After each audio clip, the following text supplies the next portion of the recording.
আমাদের কাছের hello guys, welcome back to my YouTube channel. তো তোমরা সবাই কেমন আছো? আশা করি সবাই অনেক অনেক ভালো আছো, আর আমিও বেশ ভালো আছি। তো আজকে হলো 2রা সেপ্টেম্বর, আর আজকে হচ্ছে কৈশিকী অমাবস্যা। তো এই কৈশিকী অমাবস্যাতে মাকে কিছু মিষ্টি জাতীয় ফল মিষ্টি দ্রব্য এইগুলো নিবেদন করতে হয়। তো আমি এখন ছাদে চলে এসেছি, আর আজকে একটু ঠাকুরের জন্য বেলপাতা নিয়ে যাব। আমিও আজকে সারাদিন উপোস রয়েছি, আর আমি আজকে পুজো দিতে যাব মাকে। তো সবটাই তোমাদেরকে ভিডিওর মাধ্যমে দেখাবো। তো তোমরা ভিডিওটা দেখতে থাকো, আশা করি তোমাদের আজকে ভিডিওটা দেখতে অনেক অনেক অনেক ভালো লাগবে। তো চলো, আমাদের গাছের বেলপাতা, আর দেখো কীরকম হয়ে গেছে বেলপাতাগুলো সব। এখন এখান থেকে কিছু কিছু বেলপাতা তুলবো, ভালো ভালো রয়েছে সেই বেলপাতাগুলো তুলবো। আর বেলপাতাগুলো কেমন দাগ দাগ হয়ে গেছে, কেমন মানে খ্যাস্টে বারকা দাগ দাগ হয়ে গেছে, মানে ছিঁড়ে ছিঁড়ে গেছে। তো যেখানে ফ্রেশ ফ্রেশ বেলপাতাগুলো তুলে নিচ্ছি, আর বেশিরভাগ পাতা দেখছি ছিঁড়ে ছিঁড়ে গেছে আর কেমন দাগ দাগ হয়ে গেছে। আর আমি মন্দিরে গেলে বেশিরভাগ সময় এই বেলপাতাগুলোই নিয়ে যাই, কেননা ওই অঞ্জলি দেওয়ার সময় বেলপাতাতে খুব কম হয়ে যায়, ওই জন্য নিয়ে যাই। একটা কথা বলি, কৈশিকী অমাবস্যার দিনকে সবাই নিরামিষ আহার করবে, আর উপবাস থাকতে পারলে তো, সংযম থাকতে পারলে তো খুবই ভালো কথা, আর যদি না পারো তাহলে নিরামিষ আহার করবে। আর এই দিনকে, এই কৈশিকী অমাবস্যায় তারাপীঠের মানে মাকে নতুনভাবে সাজসজ্জা করে নতুনভাবে পূজিত করা হয়। আর কৈশিকী অমাবস্যাতে বামদেব, বীরভূমে যে তারাপীঠ মন্দির রয়েছে, বামদেব তিনি হচ্ছে মা তারার দর্শন পান। তো আমারও খুব ইচ্ছা যে আমিও যাব।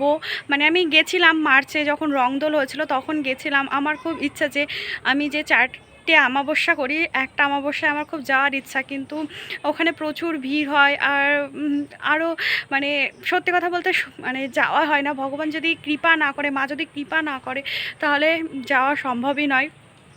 তো আমি জানি না কিভাবে এই উপবাসটা আমি কিভাবে থাকি, কিভাবে করি, মানে যে আমি না খেয়ে থাকতে পারি না। আর সত্যি কথা বলতে এই অমাবস্যায় আমি কি করে যে থাকি, আমি সত্যি কথা বলতে মায়ের কৃপা ছাড়া এটা কখনোই সম্ভব নয়। তো যাই হোক, সন্ধ্যাবেলায় যাব মায়ের পুজোর ওখানে, তো তখন তোমাদেরকে ভিডিওটা দেখাবো, সবটাই শেয়ার করব।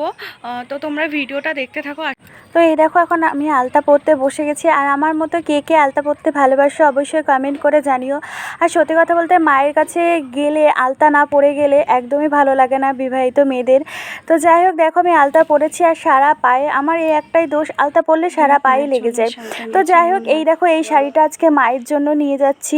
আমার যতটুকু সাধ্য তারই মধ্যে এই শাড়িটা আমি মায়ের জন্য নিয়েছি। বাড়ি থেকে বেরিয়ে সবার প্রথমে এই মিষ্টির দোকানে আসলাম, আর মায়ের জন্য 5 রকমের মিষ্টি, শুকনো মিষ্টি নিয়ে নিলাম। তো দেখো, এটা হলো মন্দির, এই যে মন্দিরে পুজো হবে আজকে, আর এখানটা একটু অনুষ্ঠানও হবে। তো এখানে সব অনুষ্ঠান হচ্ছিল, আর এই দেখো মাকে কত সুন্দর লাগছে না আজকে মাকে পুরো। আর প্রচুর লোক হয়েছিল আজকে, প্রচুর ভিড় হয়েছিল মন্দিরে। কৈশিকী অমাবস্যা হলো অশুভ শক্তি বিনাশের তিথি। আজকে 27 দিন হয়ে গেল মৌমিতা মারা গেছে, তো একটাও প্রমাণ আজ পর্যন্ত পাওয়া গেল না, বা আজকে দোষীরা এখনও পর্যন্ত সাজা পায়নি। তো মায়ের কাছে এটাই আমার বিনীত অনুরোধ, আজকে ওই মেয়েটার জন্য সমস্ত মানুষ যেভাবে রাস্তায় নেমেছে, ভগবান কাছে আমি এটাই প্রার্থনা করি যে যারা আসল দোষী অপরাধী তারা যেন কঠোর থেকে কঠোরতম সাজা পাক, এটাই আমি সত্যিই চাই। আজকে 27 দিন হয়ে গেল প্রায়, সত্যি খুবই কষ্ট লাগে। আর আমরা এই সমাজে বসবাস করি যেখানে মেয়েরা একটুও সেফ নেই। আর আমার পুজো দেওয়া কমপ্লিট হয়ে গেছে, এখন প্রসাদ নিয়ে বাড়ি যাব। তো আমি বাড়ি চলে এসেছি, আর সত্যি বলতে কী পরিমাণে গরম পড়েছে, একটুও ভালো লাগছে না। তো যাই হোক, ভিডিওটা কেমন লাগলো অবশ্যই কমেন্ট করে জানিও, আর যারা আমার নতুন ফ্রেন্ড তারা আমার চ্যানেলটিকে সাবস্ক্রাইব করে দিও, আমার পাশে থেকো। তো চলো, টাটা বাই, দেখা হচ্ছে অন্য একটা ব্লগসে। সবাই ভালো